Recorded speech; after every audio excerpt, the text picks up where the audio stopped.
Morning, everyone. Again, and this is the second Teaching Tech Tuesday live webinar video. And today we're featuring Canva and avatars or Bitmoji. So really fun stuff that we're going to be going over today. I will be stopping periodically to ask for if anyone has any questions or comments. Of course, if you do, you can write them in the chat box also. And I see I'm getting some email addresses, so that's great. And all right, so I'm going to share my screen and then we will get started. Okay. All right. So hopefully y'all can see my screen. So I'm just going to, I made a quick little link of, or I made my own presentation on Canva today. All right. So let me minimize this because I don't like to look at myself when I'm talking. Okay, so today is, like I said, Canva and Bitmoji Teaching Tech Tuesday. So we're going to learn about how to create your own avatar and how to add it into your content design. So today's objectives for the training is we're going to go over, I'm going to show you the YouTube playlist that we have put up so far, a Facebook group that you should definitely join. It's awesome. It's a bunch of just teachers and educators and everything Bitmoji. It's just awesome. We'll go over what is a Bitmoji, how to add the Chrome extension, how to remove backgrounds and create a digital classroom or a digital touch kind of interactive PDF. It doesn't have to be a classroom. And then how to create like a summer digital blog. Again, I know we're in summer, so you could definitely use this idea, you know, transfer it to your own liking, however you would want to use it in your classroom. Okay, so I'm going to, like I said, this is in the presentation from today, so you'll get this link. It is a live link. So we have our videos here so far. So this is last Tuesday's Coffee and Canva, Meet Your New Best Friend. Then I have 3 kind of bonus videos here. So if you notice, the Coffee and Canva ones will have a number at the top and they're going to be pink. Any extra videos, I'm going to put in green. So I have up here tutorials on how to make the digital sticker chart, how to make a digital punch card, and how to make the class app. So after, once we're done the video today, later today, this video will appear in the playlist. Okay. So what is a Bitmoji? So a Bitmoji, essentially, I'm sure you all have heard of it. If you haven't, that's okay. It started out as a add-on to the social media platform Snapchat. I'm not really a Snapchat user. I actually had to get back on my Snapchat, or I had to re-download it on my phone in order to do some of the demonstrations today. So you don't have to have a Snapchat to necessarily have a Bitmoji, but we'll go over that. But essentially, it's just you create your own avatar or your computer cartoon version of yourself. And why would we do this? So research shows that the main components of trust in e-learning develops through interaction between the student, instructor, and the content.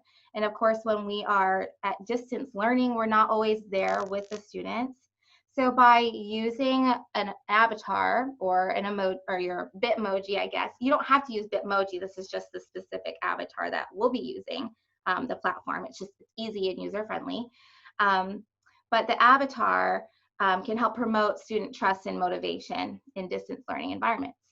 So that's why you see this whole Bitmoji craze. Actually, you know, research has been done way before the pandemic, but it's just now becoming popular.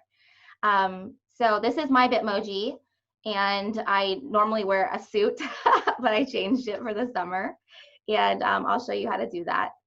So There's also a Facebook page that I highly, highly recommend you joining, especially any new teachers or teachers that may be new to learning technology or even not, right? Like this is my jam, but I love to join new and current Facebook groups for educators. Another way that you can stay current is Twitter. I'm not a Twitter user, but in one of my graduate classes in STEM, one of the assignments for one of our professors was to create a Twitter account and follow all of these different education groups and anything that was specific to the content that we teach. You know, so like I followed Tesla and NASA and Discovery Education, anything that dealt with current relevant STEAM at that time, Stream now. But anyways, so if you don't do that, try to do that, because push yourself out of your comfort zone, and then you'll just, you know, get a ton of different resources. So the Bitmoji Craze for Educators is this group that started after, well, I don't know actually if it started during the pandemic or not, but that's when I joined and a lot of people joined. And basically it's all of these educators are showing, they have different tutorials on how they've made their digital classrooms. And I'll show you, and we'll go over that, how to like add outfits, kind of different hacks that you can do. This is what I was gonna try to show you today, and we'll see if I have time, but my mirroring wasn't working. I might have to make a separate video on how to do that. Anyways, it's filled with templates that people have generously put on for you, where you can download and change. You know, like for example, this is someone's classroom, and they've given the link for the a lot of people do it through Google Docs, through PowerPoint, or through slides. And you can definitely do it through slides. I'm going to be using Canva to do mine, just because that's, you know, the platform that I'm teaching on today. But of course, you can definitely use slides as well. So this is a great resource. If you go in here, you can search in the group for templates, for tutorials. Even people have like already done rooms. Like, let me just show you. Let me see if I can find class library. Some people already have libraries ready where they have field trips in them, websites, read alouds, social emotional learning resources, you name it. Like people are sharing like crazy, and it's so nice and such a great resource because a lot of it's already done for you. You can just change out your Bitmoji. Okay, so let me just, I'm gonna show the examples and then I'll stop for questions before we jump into the tutorial. Okay, so I've made for you guys an example folder where I took a bunch of the free downloads that people shared, and I made a folder for y'all. So when you click on the link here, once you have the PowerPoint today, if you click on this link, it should, but it was late last night. It should bring you to where you get a copy of this folder, or it'll prompt you to get a copy. If not, just let me know and we'll figure that out. But anyways, I'll just show you an example. So this is someone did all of the months, a classroom for all of the months of the year, where it already has hyperlinks in it. It already has like the story read aloud in the classroom. They already made the theme for every, like how cute, and it's just ready for you to add your Bitmoji. Of course, you can take all of this stuff too and put it right in Canva if you want. You'll kind of figure out what works best for you. And the thing is that a lot of these graphics are actually made in platforms such as Canva. So sometimes you might use both. You might make your own clip art in Canva. And then if you are used to using slides, then maybe you'll use slides to deploy or to house your interactive classroom. So I just wanted to show you a couple examples. This is a really cute idea, Bookflix. It's like Netflix, but with books, which I thought was so cute. And this person went through and added all these different books that students can click on. And she didn't really go through and do every single book. I think she was just giving like the idea, because I can't imagine that amount of work. So I guess like based on your class, what types of books that are age appropriate that you use in your class or that you read, or maybe a theme that you're working on. And it's just a really cute kind of idea here. So anyways, I also compiled a ton of backdrops that I found for y'all online that are just image files that are ready for you to play around with and create a digital touch interactive learning environment. Some of them you might notice are, you know, like kind of weird, but I was thinking, you know, like for summer, there's like some outdoor scenes, or even like an aquarium, a planetarium, Kennedy Space Center, if you wanted to do like a digital field trip that might not look like your, you know, typical classroom. You know, it would be nice to do like a typical classroom setting for, you know, to keep things familiar for students. But of course, like you can definitely change it up. I put in some little bookcases in here where you could, you know, insert some different items and add hyperlinks, and I will show you how to do that today. As well as I have some scenic indoor rooms for like, you know, a mindfulness page, or stretching and breathing exercises, or social emotional learning as well. So those, you will have access to this whole folder that has all of these sample resources for you. And then I'm just going to show you kind of this, you know, this is not my best work, but I'm just giving you an example for today. I honestly just didn't have a ton of time, but I'm just gonna, this is what we're gonna work off of today. So this is essentially, if I had students this summer that, you know, they're not in my class anymore, but maybe I would send something out to them. It's just a control panel of extra activities that they can do during the summer, that this will actually bring them to different rooms. So I started making a stream room. It's not done yet. And then I started making a mindfulness space as well. See, I changed my outfit last night, but my old Bitmoji is wearing a suit. Okay, so let me stop for any quick questions that anyone might have so far.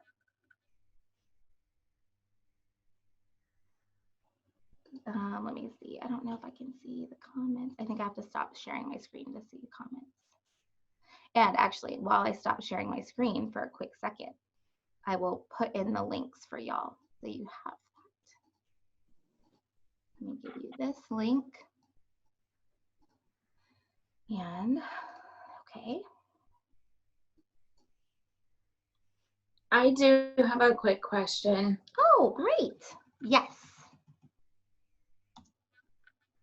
When would you use the Bitmoji Classroom besides like a banner cover? I've seen them ask, but when else would you typically see one? So I would definitely, well, we've seen them in the distance learning kind of during this COVID phase for where teachers would have different classrooms for different subjects for choice boards. So it might be like if you were doing like a science classroom, or maybe in your whole classroom, you could have different posters for the different subjects that could bring you to different resources, or they even have, you know, like links to Prodigy, to IXL, Starfall within the homeroom. You can really use it however you want. Some people, if they're not using it in a distance learning environment, but if they're like in physically face-to-face in the class, you could also use it as like a choice board for centers. So if students have like, you know, iPads or whatever they might be, whatever digital device they're on, you can have it set up to where they can explore that room, or you can even make it a like a field trip, like a digital field trip. And yeah, and so, and another example, of course, would be, I'm going to show you today, like if you wanted to do like an ongoing blog, or students, you could even put Flipgrid links in it where students would have to submit responses. to questions. Like you could make the whole thing completely interactive. You really can do anything with it, but that's kind of how I've seen it. And Jennifer? special teachers like it a lot too, because they can make a specials room for grade bands where you could, you know, the whole room is filled with different interactive activities in a distance learning environment where the students can, you know, like for a PE, for example, if it was a gymnasium and there's different equipments, it could be linked to different exercises or activities. Okay, Jennifer? Yes, Colleen. Yes. So, so kind of going on with Crystal's question. Mhm. So if we have Google Classroom, we make almost like a cover page for, let's say it's going to be science, and then you link it to Canva, your science page that you're going to want. In other words, it's kind of guiding them to, instead of just looking at all the assignments in Google Classroom, you can make the actual main page of science be the Canva page. And then from the Canva page, they link to the different resources within science. Yes. And then you would make another Canva page, and then under your, let's say it's, you know, like I did with the specials this year, I had enrichment. I did mine under topics, but I understand it's better to probably do it as a classroom. But you're saying that this would become your opening page that they go to. Yeah. Right? Yeah. You can and you would hope that they, I mean, there's no way to force them to open, like when you open up Google Classroom and you go to that classroom, there's no way to automatically make it open to this page, is there? Without having to actually go into the classroom and click on it. Yeah, no, unless it's a link. So, and the banner itself in your class is Right. not going to be touchable. Right, and I know we had that problem trying to make it be bright. It's so gray. Yeah. It doesn't work as good. So yes, so you would create it, however, like almost like an assignment, or if you had like that daily or weekly assignment posting where you would say, click on or go to the digital classroom. Here's the link, and complete 5 activities or whatever. And within it, you can also have the opportunity to track student participation if you enable or have links that would allow for students to like create a response, whether it's through Flipgrid or Soapbox or whatever it might be, where you can physically see what the students for accountability. Yeah. Right. Okay. All right. Thank you. Thanks. Yeah, I just you're want welcome. to get it into the.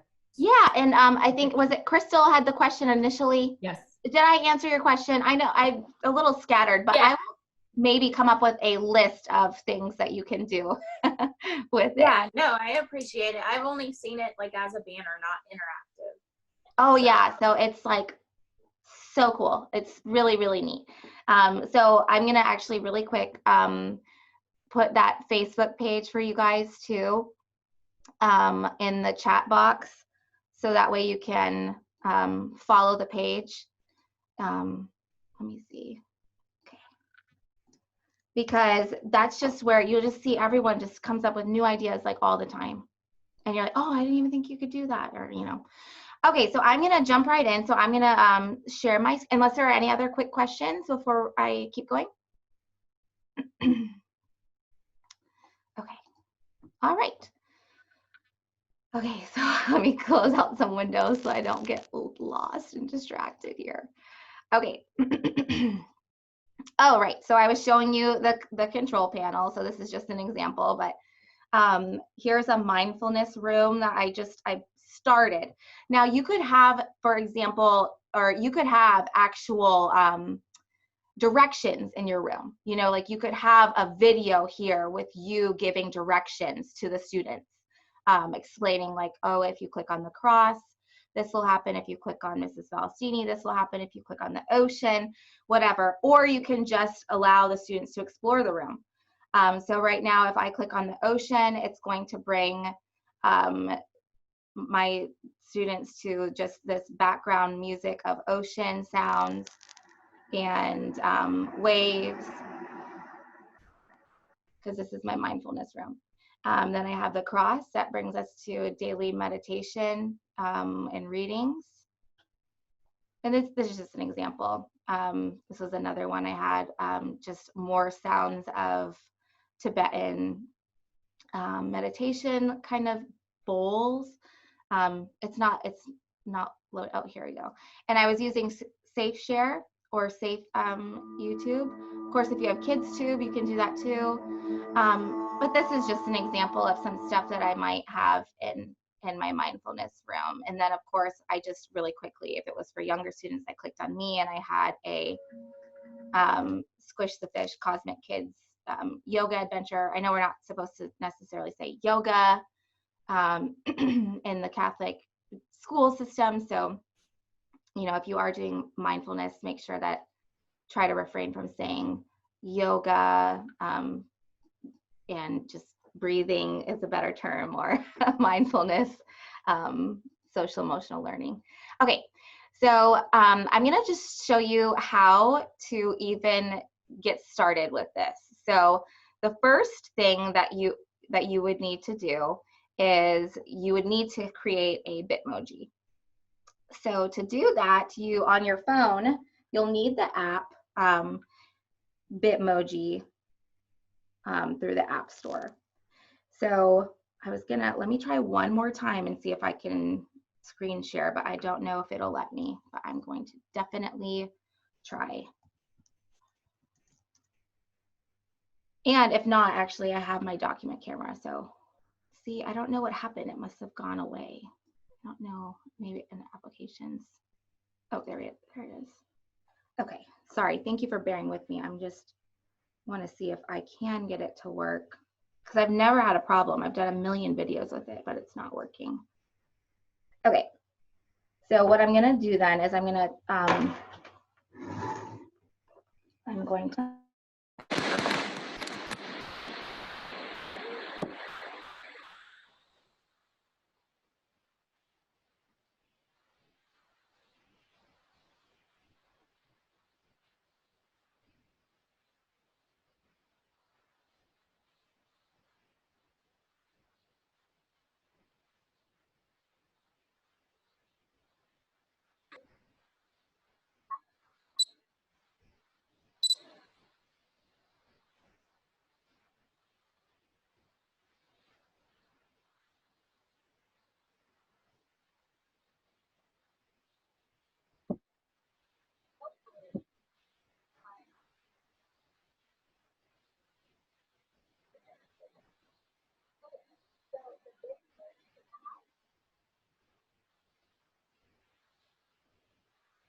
Jennifer, we can't hear you. Okay,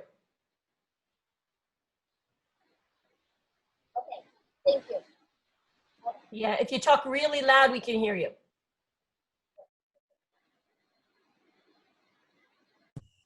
Can you hear me better now? Yes, we can. That's much better. You know why? It's because I unplugged my webcam, which had my speaker on it. Okay, sorry about that. Thank you for letting me know.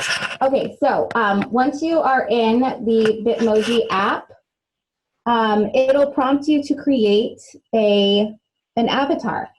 So you'll go through the whole process of picking your skin tone, you know, picking your hair, the hair color, trying to make it look as best as yourself as you can. I went in and tried to make mine look even more like myself last night, but sometimes it's good to have someone else do one for you. If you have like a partner, or even like I have my husband, like I made one for him. He uses his for like some advertising sometimes. So I made his for him because it's easier sometimes to look at someone else and make it versus yourself. But you go through and you can, you know, add everything that you need. And then of course there are clothing options that you can pick and choose. And I'll just show you two really quick that a tip, because I didn't realize that you could do this until recently. But let's say that I'm wearing the shirt that I'm wearing. You can change the colors by picking on the side. So I can change the color of my shirt that way. I didn't realize that. I thought everything was, once you pick the shirt, it's the shirt. But the same thing with the pants and the shoes and everything, you can customize. Once it's all done and customized, of course, you click Save. And then you will have all of these stickers that you can use and insert into your learning, into your content. And I'm going to show you, though, how to do this, make it a little easier for you online. So once you have this and you have an account, then you can bring it into your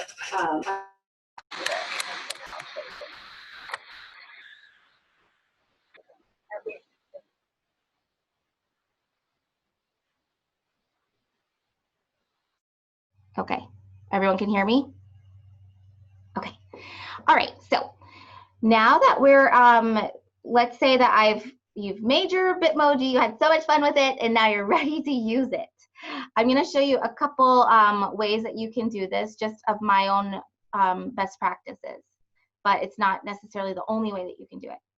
So if you go to the Google Chrome store, so I'll show you kind of, if you're not familiar with this, you have to be using a Chrome browser, Google Chrome browser. So if I just type in Chrome store, and it'll bring you to the Chrome web store, you're gonna want to get an extension, which that means it's gonna be up here for you, okay? So if you type in Bitmoji, this is the one that you'll want to add. So you'll click add, and then it'll appear up here, and you'll have to log in. So since I've already logged in, if I click on it, all of my updated Bitmojis are already on here for me, ready to use, where I can drag and drop them or copy and paste them onto different documents. But I'm going to show you how to edit them, because sometimes you might need, for example, something that doesn't exist. Like maybe I wanted to use this sticker with myself cutting something, but I don't want to use the tree. I'll show you how you can eliminate that. So that's the extension that I would recommend. Another extension, which I'm going to talk about in another webinar, is the emoji keyboard. So if you look up emoji, I can't talk and type at the same time. I'll show you which one I use. The one that I use looks like this. You can of course use any of them. And the reason that I use this is, I'll just give you a quick example, just a little segue. You can actually use the emojis in Google Classroom. So I'll just show you what that looks like really quick. What I mean by that. No, that's not the one I want to do. This one. Okay. See how I was able to put the little emojis here for the classes. And then if I click on, for example, science and classwork, I can help organize my space by inserting the emojis in here. You could do it by color, or however you decide you want to organize your content. If it's not by day, if it's by class, you can create different topics, and I have a whole other webinar on this. But you can create topics, and that might be like a class. Maybe it's 4A science, 4B science, 4C science, and it's kind of a workaround of organizing Google Classroom using the emojis. Because if you have used Google Classroom, you know that that's something definitely that they could improve, is organization of the platform, especially if you have multiple sections. It's very difficult to use as a student and as a teacher. So that's just if you're in the Google Chrome store already, I was just gonna say if you wanted to download the emoji keyboard, it's also a great tool to have. Okay, so now that I have my, my Bitmoji icon up here and I've logged in, now what I can do is, my suggestion is to do it all at once. So to kind of make a folder of the clip art that you're gonna be using in Canva or in slides. And what I mean by that is if I show you under my folders, I made a folder of just my Bitmojis, that they're ready to go for any kind of content that I might be creating, where I can just insert the Bitmoji into the classroom. Or in the past, I have an example. Actually, we'll add this video to the group of videos on the playlist, but I have a video on creating a clickable, like, I can't think of the word, newsletter. Sorry, a newsletter to where you can put your Bitmoji on the newsletter of the week if it's on your if you make like a website or oh, right here it is, right here. Just an example of how I could just insert myself, keeping consistency, you know, by if I was using the Bitmoji during distance learning in certain aspects, I would try to use it, you know, as frequently as I can in an appropriate way, not you know, overkill, but to remember that that's keeping your presence, your physical presence simulation there for students to help with motivation. Okay, so once you have the Bitmoji, what I like to do is, it's very simple. You just have to drag and drop them onto your desktop for how we're gonna do this. So there's a couple different ways you can, you know, look up different things. Like if you say sit, you might find where the person is sitting, where you can put that person in a chair. Later, we'll make a chair. Maybe if you click pose, or if you type in pose, there's different ones that you can just drag over to your desktop. And when you drag them over to your desktop, they already have transparent backgrounds, which is great. There might be the case where you have one that you want to use. I'll show you an example. I think it's sign. Okay, I use this one in some of my professional development courses where I'm holding up a sign, but I don't want it to say TBT. Is that Throwback Thursday or something like that? I don't know. I'm not up with the terms lately. I think that's right. But if you wanted, for example, this Bitmoji, but you want something blank here, of course you could just, you know, put a square over it. But if you want it completely gone, there's a couple ways to do this. The first way is if I wanted to, I'm using a Mac computer. It's different on a PC. I was trying to do this at home and I couldn't really do it on my PC, but on a Mac you can just select and then you just click delete and it's gone and it's already saved it for me. So now if I went to use this clip art, for example, or this new Bitmoji here, I could simply drag, I could either drag it onto my paper here or put it into the folder that I want, but here's my person ready to go, and I can just add what I want in here. Now, if, for example, we were talking about the palm tree earlier, I think, or hold on, let me think what it was, summer. Or, okay, this is a good example. So let's say I wanted to use this picture with the thumbs up and the winky face, but I don't want it to say summer, okay? So two ways that we can adjust this. So I could do the thing where I selected it and deleted it. Or I'm gonna show you another platform that I like to use often because it's fast and it's free.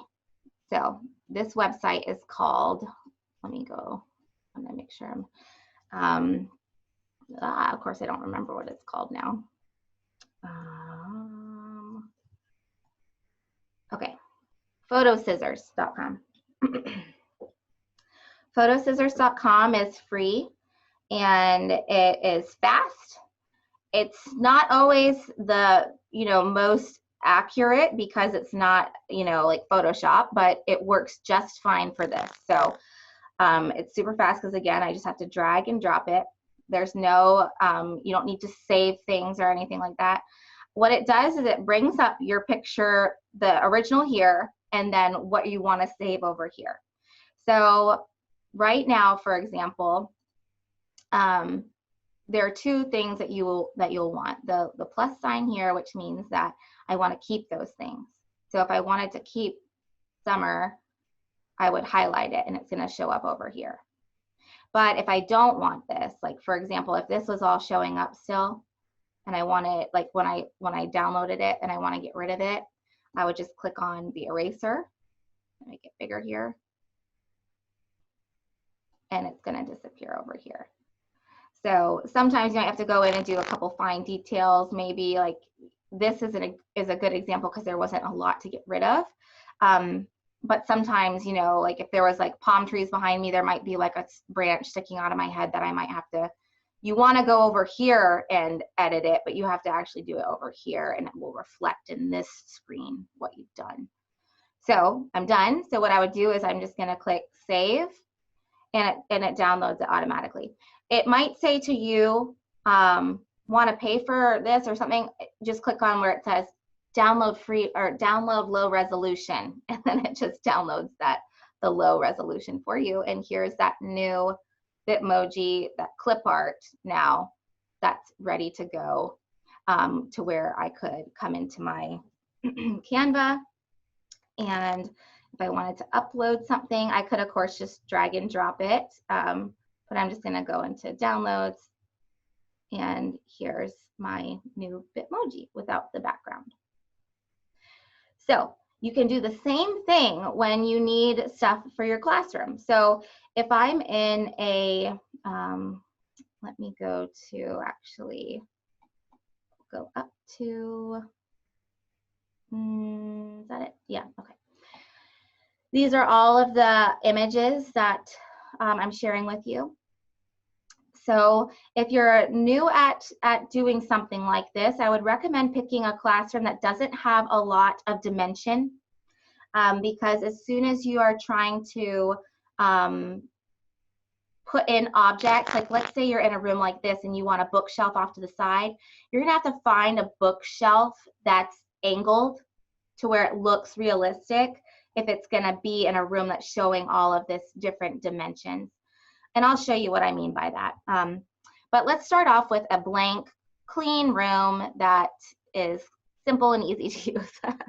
So we'll use this one. So in my classroom, maybe I would have a whiteboard on the back that might house different items that the students can click on. Let's say maybe we'll do a starfall calendar to start with. So there's two things I can do. So I can either go in here and I can say whiteboard, and I can search for it, and some things might pop up here. If I can't find what I want, of course you can go into Google Images and find something that might work for you. So I don't want all of this stuff, so I'm simply going to just double click on the image, and I'm just going to crop off the back. But remember how I said that that Facebook group has a lot of stuff done? I couldn't find it last night, but someone posted at some point, and I will find it, a document that has all of these items pre-cut, background removed already. I couldn't find it last night, but so this might be my whiteboard. Maybe I want to add a banner, and if you can't find it in photos with the transparent background, like what you're looking for, you can always go into elements, might be a little bit better. It just that the objects might not necessarily be realistic. They might be kind of cartoon, but that's okay. So if I'm looking for a banner in here, maybe I want this one on the back, on the top of my wall, or maybe just on my board, I can put it here. Maybe I want, you know, the alphabet up here, the alphabet strip. So let me go into alphabet strip clip art classroom. So I might come in here and find something that I want to use. And of course, you can find a lot of this for free on Teacher Pay Teacher too. And people have already done this. So like, for example, if I went on, if I went back to this folder, oops, here, and I'll just pull up an example classroom to show you, because I can just copy and paste from a classroom. So if I click on this classroom, for example, which you'll have access to, I'll see this person did individual. That took a long time, I'm sure. They're individual clip art. Oh my goodness. That's insane. So maybe I would just select all, copy. I do not have that kind of time. And I'm sure you don't either. Okay, so I'm just gonna paste in here. Hopefully it'll work. I don't know if it will though. It should work, but it might not. I might have to save as or something. All right, I'm gonna copy.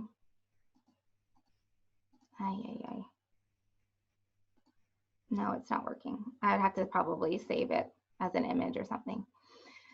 That's okay. I'm just gonna grab something quick from here. Let's see. Okay, so if this is what I want, I'm just going to download it. It's free use, right? Because we're using it for education.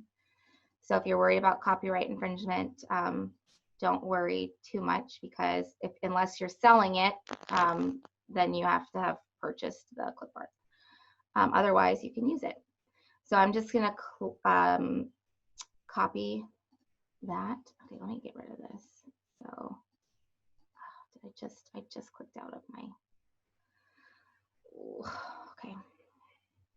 Sorry, y'all. I got click crazy there, and I clicked out of my design. I believe I was in here.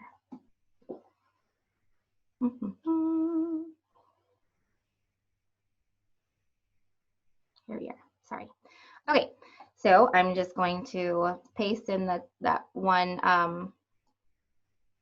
part of the strip there. And again, like if you wanted this, if you don't have the ability to copy and click and do stuff quick like that, that's just because I've done it for so long. What you can do is take that original clip art that we just dragged and dropped or downloaded, and you can adjust it within Canva. So if I was to put this in here, I could just simply double click, and I'm going to crop it to where I only see what I want here. And then I don't have to go through, do that other step, I guess, of copying and pasting. So now that's ready to go right here. So, you know, some of the primary rooms that I was looking at, some examples, might have different letter or different exercises for, like, let's say the letter A. So if students clicked on A, it might bring them to, you know, a different page that goes over just the letter A, how to say A, what hard A and soft A sounds like, how to draw it, all these different things. To do that, to make that clickable, we're gonna have to add kind of a ghost object over it. See what this teacher did here, the reasoning behind that, I'm sure, actually let me see, I'm sure that if we click on present, the reason she did individual items is so that way they can hyperlink individually, I'm assuming. Yep, so she has it linked to Starfall letter A. And so of course, same thing as if I clicked on B, it would bring me to Starfall letter B. Well, I think I clicked on C accidentally there. All right, so let's do the same thing, but I'm going to show you how to do that on Canva and a little bit in a quicker way. So instead of, you know, making individual tiny little shapes like that, you can, or what we can do is I can just add a ghost shape over it. What I mean by that is I am going to, and let me zoom in because I feel like I'm probably pretty small here. Sorry, I get going and my monitor is really large. Y'all have to remind me if my computer screen's super small to you, because I just keep going and I forget that it's probably actually small for y'all. Okay, so let me move this. Okay, so let's say I want to do that starfall letter A. So if I click on a shape under elements, and I'm going to make this about the same size.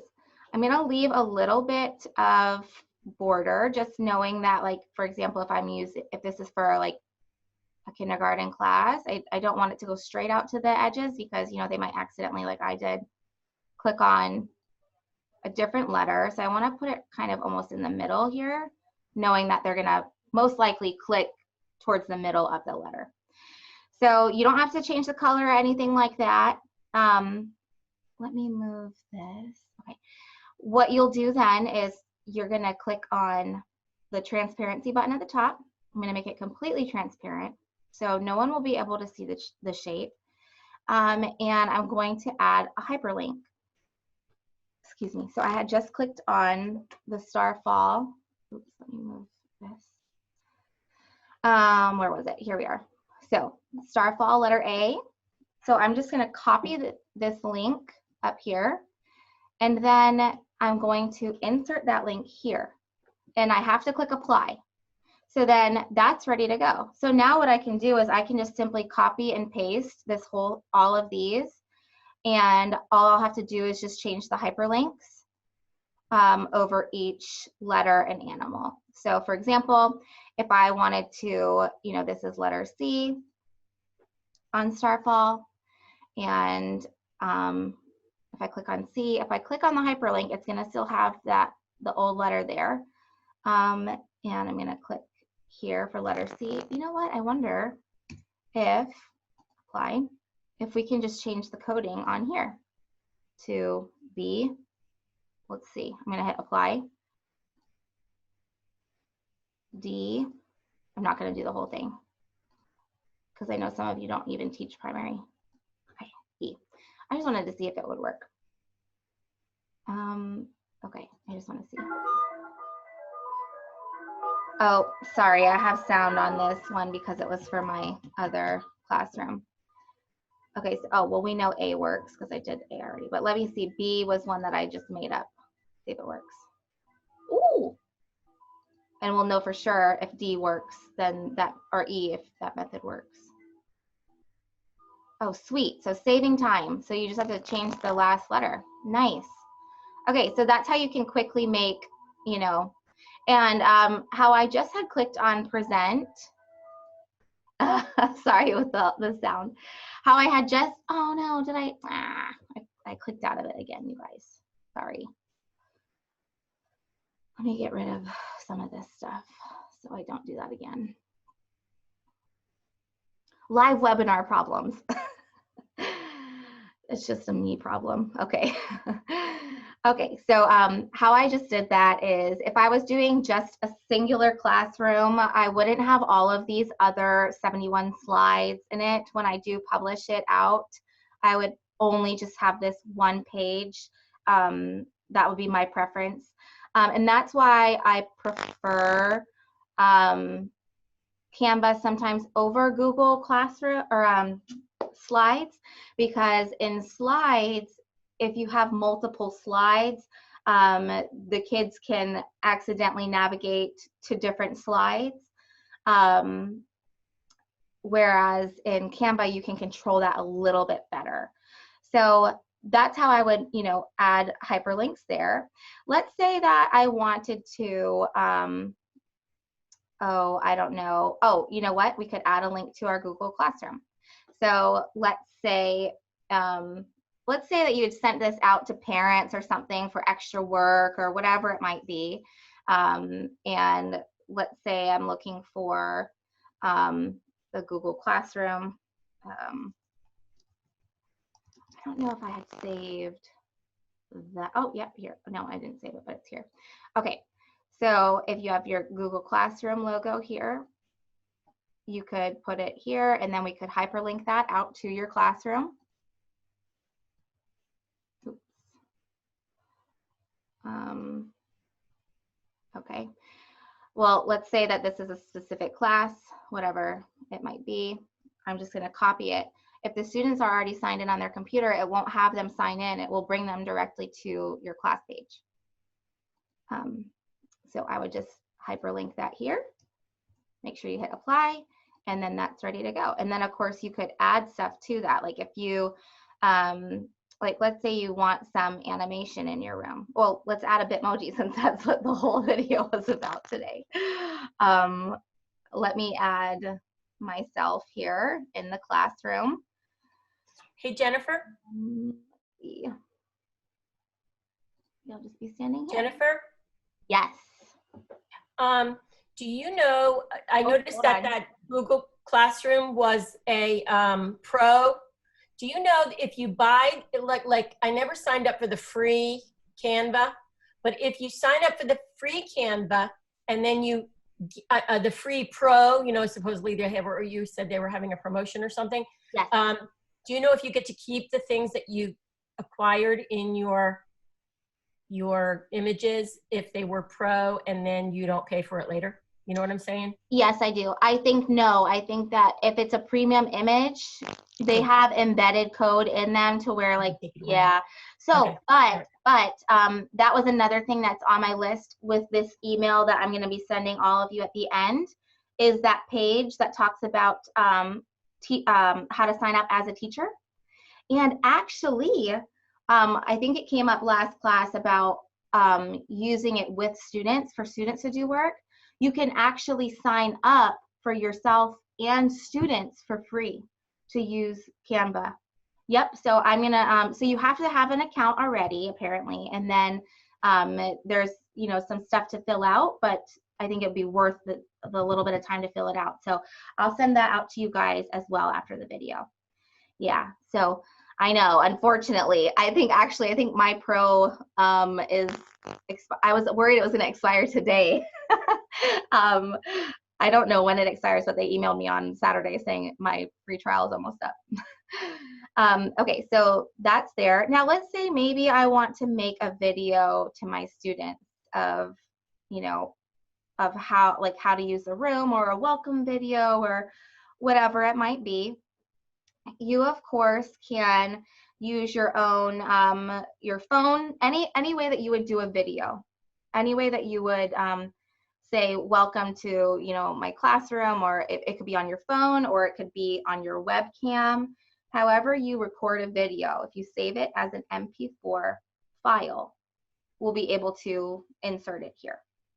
So let me just give you an example. If I go to, let me see, I think I had uploaded it. This is an example video, I believe, or is it? It's probably a bad example because it's not edited, but I'm just going to show you anyways. So like, let's say I was saying, welcome to my class. Thanks for coming. I hope I don't do anything like what? Like sometimes I make like a sound if I mess up. Okay, so you could put that here, or you could also, you know, you could make it even kind of fun too, where you could add a frame. If we go to elements and you go into frames, you could make it look like a TV or a computer. So let's say I'm gonna make it look like a computer here, and I'm gonna put it on my teacher desk over here in a second. So I'm gonna drag this video onto the frame, and now I could tell students to, like, you know, click here to learn about the classroom, whatever it might be. If I add, so now I would want to add a table, right? So, or a desk. So I'm going to go into elements and say table. And, you know, depending on the orientation of your room, that'll depend on the angle of how you want your desk to appear. Since we're looking straight at our classroom, I'm trying to keep with the same angles. I'm not an art teacher, so I'm probably saying all this wrong. Now, to get this computer on the desk, we have to just change the position, okay? So if I want this to be on the desk, I'm just gonna go to position and I'm gonna say forward. So I'm gonna have it on the desk. I'm gonna change the color of my computer because it's the same color almost as the background. So I'm just gonna do that just for now, so y'all can see it a little bit. Well, it's kind of bad. Okay, whatever. All right, so let's say that's my computer, my teacher computer. Maybe I want to add, I don't know, a keyboard. I could do that as well. And just put it right on my table here. However you want to do it. That's just, you know, an example. Maybe I want to add a rug to my room. So I'm going to just type in rug.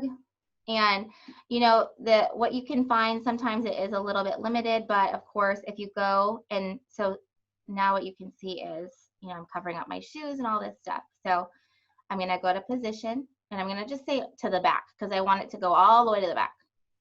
So now it's under everything.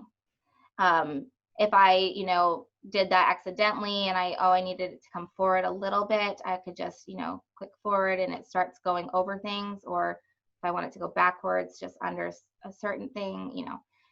But sometimes it's just easier to say to the back or to the front. So other things that you can do, of course, are adding bookshelves with things that you can touch within the bookshelf. So I'm gonna go to bookshelf. And sometimes I might not find what I want in here because I want it to really look kind of 3D. So I might go into photos. And if I still can't find what I want, we can go on Google Images. So I did give you a couple clip arts in that shared file that will be helpful to you. Let me see if I can go to that really quick. Are there any questions while I find that file? Any Hello. It's so cute. Okay, let me see. I'm in the wrong drive. Jennifer, I have a question. Yes. But from looking online, I thought it said that you could make your character without having to necessarily, like you could do it online, not through your phone. But if you know anything about that, but then also when you create your character, I'm sure you're probably going to have to give like your email address. Would it be better to use your personal or your school address? Yeah, I would probably use a personal address because if you're going to be using like a social media platform technically to sign up, so I would use your personal one.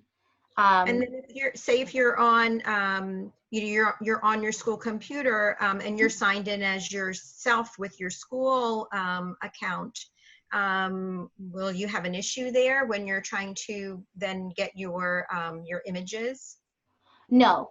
Are you talking about like the Bitmoji account, like the, yeah. Right. No, so like right now, so I'm logged into my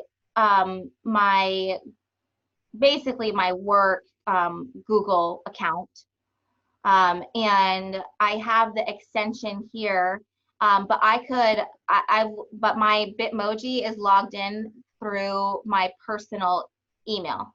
But I could even go through and log in, you know, sometimes if I have my computer at home and I'm doing something for like my husband, for example, and I need his Bitmoji, I still will be logged into my work or whatever. You can log into whichever one you want.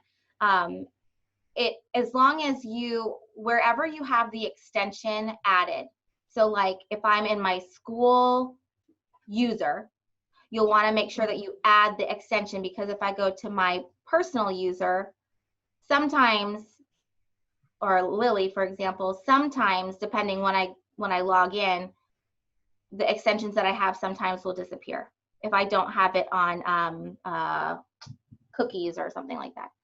So, but quick fix is you would just add it to that extension, but it should not matter though, because like I said, I've logged into my husband's Bitmoji on my own login. It's a separate login, so it won't affect that. Yeah.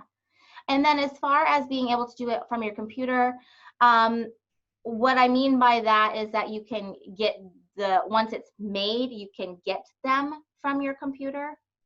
It auto generates all this. You only have to make your face and pick your clothes, and then it auto generates all of this. You don't have to make any of these.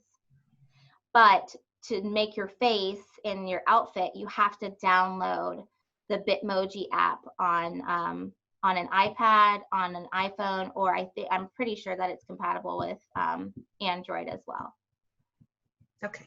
And if you cannot do that, I also know there's another workaround, because Facebook recently came out with avatars as well, where you can also get the same kind of characters to use. So let me know if you have trouble with that and I can help you. Thanks. You're welcome. Okay, can everyone see my screen still? I forget that, like, what am I doing? Okay, so in this folder that I'm sharing with you guys, I have some pre-made, pre-found, collected bookshelves. So I'm just gonna click on this colorful bookshelf right now because I really like it. And I am just gonna copy it. Hopefully that works. Oh no, I'm in Cami is why. Nope. I'm just gonna have to download it really quick.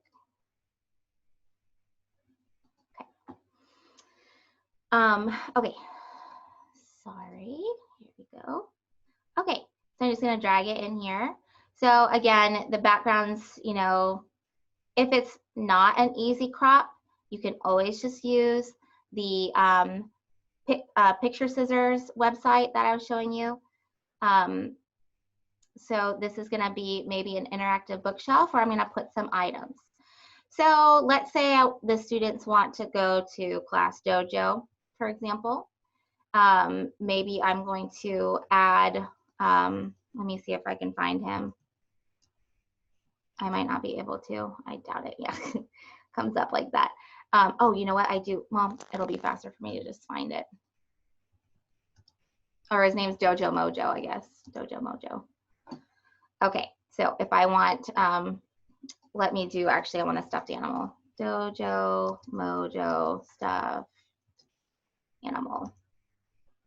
Okay, if I want this little guy to be on my bookshelf. Oh no, it's a GIF. No worries. Okay, I'm gonna get this guy. All right, so I'm gonna copy the image, or I can, well, okay. Sometimes if you drag and drop, it'll come up as a web. It's protected, so you can't, unless it's a JPEG, sometimes you'll just have to say save as, or, So let me go to, oh man. I need to just add that. I know, oh, it's photo scissors. Okay, sorry. So I'm gonna put Dojo Mojo here. He's probably at the wrong angle. I would have probably picked a different angle, but I'm trying to go fast. So I'm just gonna get rid of these extra parts here that I don't want.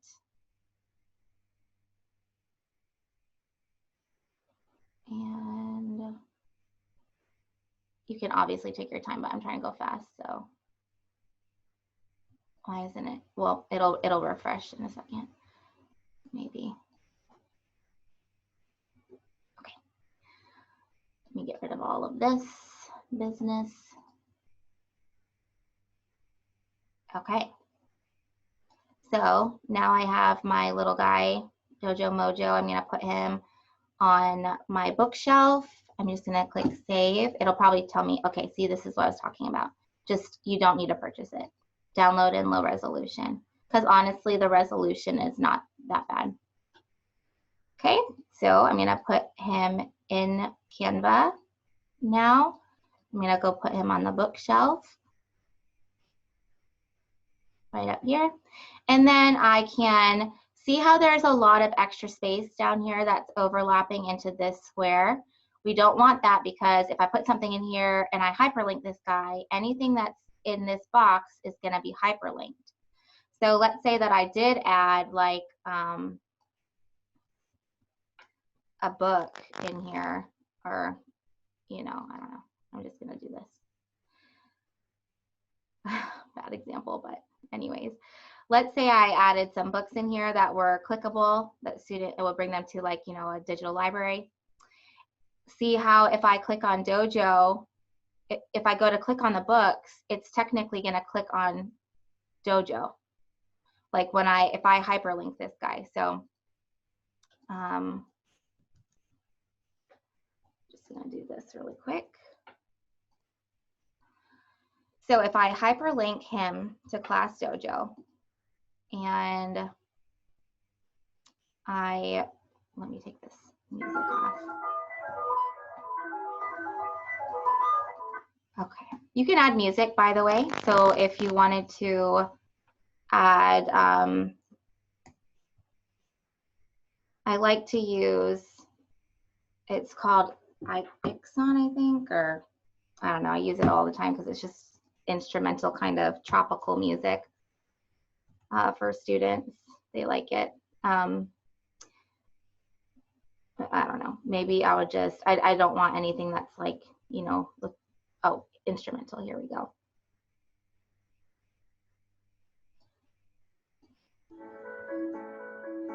Okay, you could pick whatever you want, but let's say that's what I'm picking. You can adjust the volume too. If you don't want all of it, you can also adjust the clip up here. And I'm actually, can you? Maybe not. Never mind. It's going to play on loop. But you can definitely turn the volume down too. So that way, when students click on, like, for example, if this is your room, when they go in it, it's going to be playing music. Welcome to Teaching Tech Tuesday at the Diocese of Venice Department of Education. Okay. So right now I have the Google Classroom linked. And so if I go to click on these books, remember I didn't, hold on, let me turn off the sound. How do I? Hold on. Can you hear me still? Okay. So if I go to click on the books, for example, remember that invisible rectangle is here. So if I click on the books, it's actually going to bring me to Class Dojo. So that's a mistake that people make a lot. So to mitigate that, let me show you what to do. So how do I exit? Okay, here we go. So again, you just double click on the character, just crop him. So that way it's not gonna interfere with the other object. So now I can add a hyperlink specifically to here. So maybe I want it to go to Epic. The students have an account in Epic.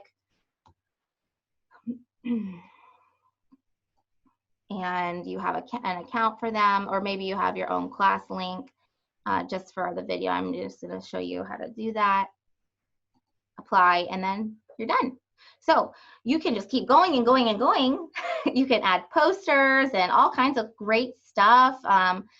It is so much fun, but again, like, you know, it doesn't have to be just a classroom. You could make it specifically to, you know, a topic or a theme. Like, let's say you're doing butterflies and life cycles. You could have a garden scene outside and have butterflies, different butterflies to click on, maybe a microscope to click on outside that's on a table. And you could use that as a center or a whole group or a small group or homework assignment or distance learning assignment. So you can really be creative and do really whatever you want with this.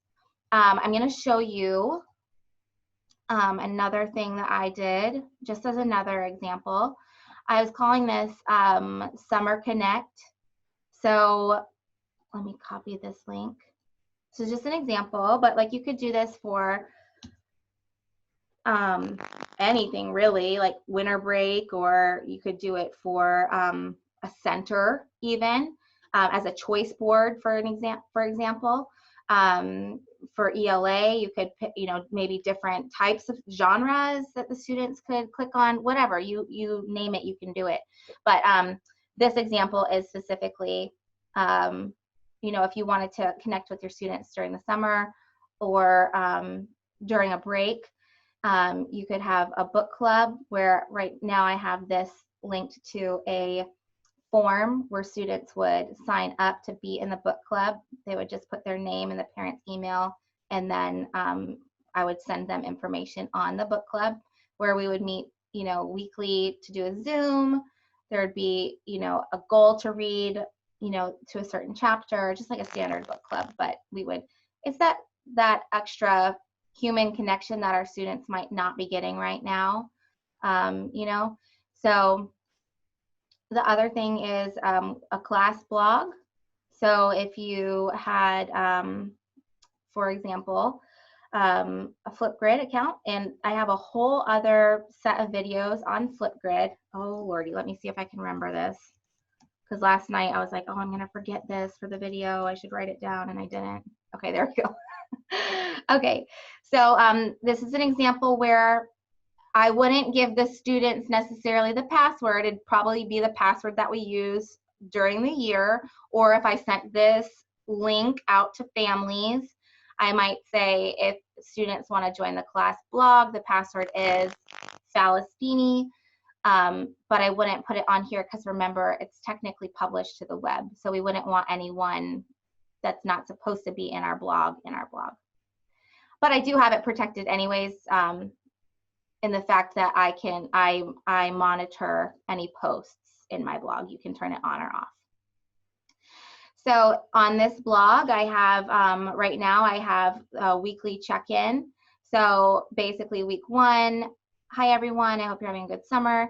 What are you doing for fun? And basically on Flipgrid, what the students are able to do then is to create a video response to the prompt.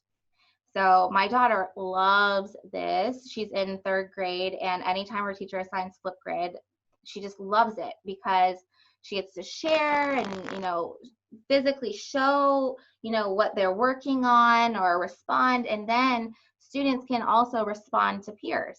There's no text response. It's all video, but you can do audio only. There's a workaround of that. So I don't know if it's going to show my camera because I'm technically or am I using the camera? Can y'all see me or no? No. So maybe I had my camera on. Oh, when I had unplugged it back a while ago. Oh, here it is. Let me see. My bad. Sorry. Now you can see me, I think. So right now, if I was to record this as a student, it's not letting me use it because I'm using the camera right now, but it would be able to hear my audio. So students could use this to respond to the prompt. Yes, I confirm. And then this once you as the teacher approve their post, they'll show up here. And I'll just show you an example of that, what that looks like. If this is my, no, go back, how do I go back? Educator, I think this. So I can just show you an example of one that's been done before already, what it looks like kind of. So, because I use them in different trainings that I've done in the past. Okay, so, okay. So this is a video or a from a training where I just want to show you what it looks like. Well, this is what it looks like to the let me see, because that's what it looks like on my end. I'll show you what it looks like for the students. Okay, so for the students, what they would see then is, you know, once there's another post, if you do week 2, then it would pop up here as another button you could click on. But for week 1, these are all the videos that the students post, and they can put overlays on them. It'll show the name, and then you can comment on them as well. So I could click reply. It's going to make me log in a million times because I'm like on different accounts. But the students can reply to each other like, oh, that's great. I went to the beach as well, whatever. So that's just an example of how a cool kind of keeping connected, allowing our students, especially the younger ones, like, for example, my daughter, she's in 3rd grade. I would love to have something like this for her because she doesn't have a phone yet. I don't feel that she should have one yet in 3rd grade, but a lot of her friends do have them. So it's hard because she wants to talk to those friends, and we have her on the family plan, or on my iPhone. She's on the family account, so she has 3 approved friends that I know of that she's allowed to FaceTime with, but I have time limits set on it and stuff like that. But it's a crazy world we live in. So although we want our kids to stay connected, it's difficult when they're younger. So this is a cool kind of way where we can allow for that platform. Of course, it takes extra time on your part to monitor it. So that's really up to you, but you don't have to do it in the summer. This could be something that you do during the weekend too, right? If you had a traveling stuffed animal, that might be, I had a student, one of my kids had this in pre-K4 where they would have, I forgot the bear's name, but the bear would go with them for the weekend, and they'd take photographs with it, and they'd log about its travels and things like that. Just working on communication skills and having to take care of something that belongs to someone else and responsibility. And that would be kind of a cool way to use a Flipgrid as a blog. So let me make sure that I touched on everything that I meant to talk about today. I'm sure I didn't. Oh, the last thing that I was gonna show you guys, which I'm just gonna make a different video about it, is how to make your Bitmoji move. How to make it interact. And actually, what I can do though really quick is I can show you I will try to show you on my document camera. And you do have to have the Snapchat to do this though. But I'm going to show you how.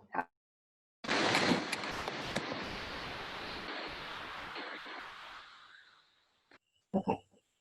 All right.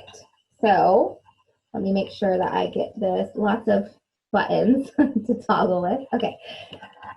Okay. So, all right. On your phone, if you are logged into Snapchat, and let me see, I'm going to turn off my overhead light here. That might help with the glare a little bit. Okay. If I am on Snapchat, and let's say I want to have my Bitmoji do something, you can either click on a button that might already exist, like down below as a filter. I know it looks weird. I'm trying to adjust that. I apologize for let me do this really quick, see if that helps. Kind of. Okay. So I had already had an icon here where it's going to pull up my Bitmoji, and it's going to I really wanted to mirror this because that's really the best way. It's the best way for me to show y'all how to do it this way, or to mirror, but it's not working right now. So I'm just going to have to show you this way. So, oh, there I am. So here's the Bitmoji down here. And you can simply record a video of your Bitmoji and save it as an MP4. And then you can, once you record this, for example, if I wanted this, I'm just gonna press and hold to record it just for a couple seconds. And then I'm gonna download that file. Now what I'm going to do is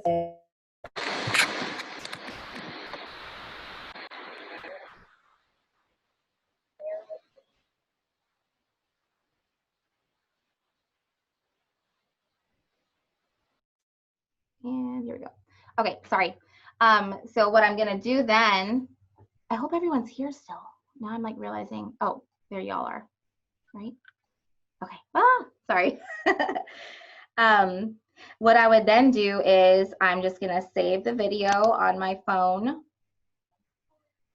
and I'm going to upload it to my Google Drive, and then I can use that video. Let me do this. So I'm just gonna, well, I'll do a whole video on it for you guys to see how you can do it. But basically you can download that MP4 file. There's another free online program where you can remove the background of the video to where it just looks like, you know, a character moving around or sitting and reading, and you can just have that placed as a GIF, as an you know, this right here, this animated clip art is considered as a GIF, but you can, and same with these two things. So you can save your Bitmoji video as a GIF, so that way it looks like it's, you know, reading a book there or sweeping the floors or whatever it might be.